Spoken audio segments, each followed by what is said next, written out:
ګلپاڼې ډرایوینګ دی د چا نه زده کړی دی؟ ډرایوینګ خو ما په خپله یې زده کړی دی، چا نه مې نه دی زده کړی.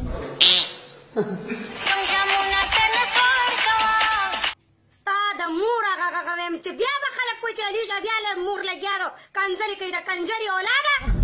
زه به درته نوې ګاډې والم. هاي هاي هاي غر شو اورې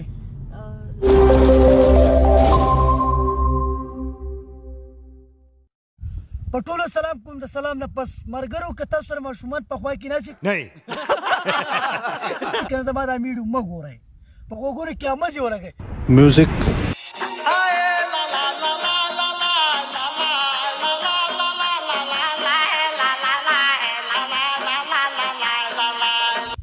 شیخه دا کم طرف ته لاړې دا څه کې مرګرو ټولو نه لاول ښه دا ده چې غولپاڼه موږ په توت وخېږو او په اوږه یې راکوزه کړو. ګلپاڼې ډرایوینګ دی د چا نه زده کړی دی؟ ډرایوینګ خو ما په خپله یې زده کړی دی، چا نه مې نه دی زده کړی.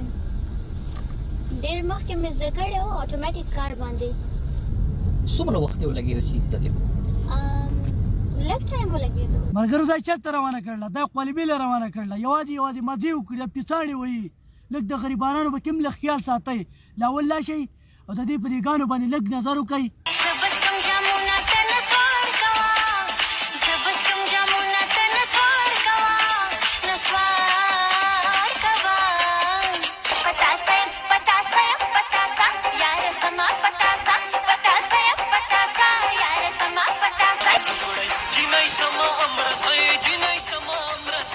مرګرو دا دې څه غول خوري؟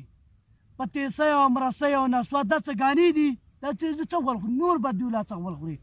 د دوی په دې منګوټو په دې سرو ځایونو چې دی که نه هر چا شعر ولیکو. د زموږ د غریبانانو چې دی په دې ټوپو چا شعر ونه لیکو. مرګرو دا غواړو پښتانه سره دم نه، دا 2 نمبر کار کوي، دا پښتانه شرموي.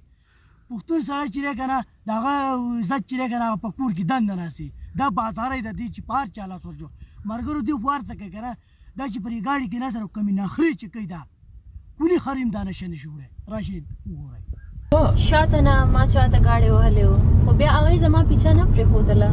کوره پورې ما پسې راغلی او چې هغه ته پته ولګېده چې دا خو او مای ګاډ ګلپاڼه ده، نو بیا هغه زه بالکل پرېښودمه نه. ما ورته ویل خیر زه به درته پې کړمه، زه به درته نوې ګاډې والم. هاي هاي هاي غر شو اورې مرګرو دا کمې نخرې کوي.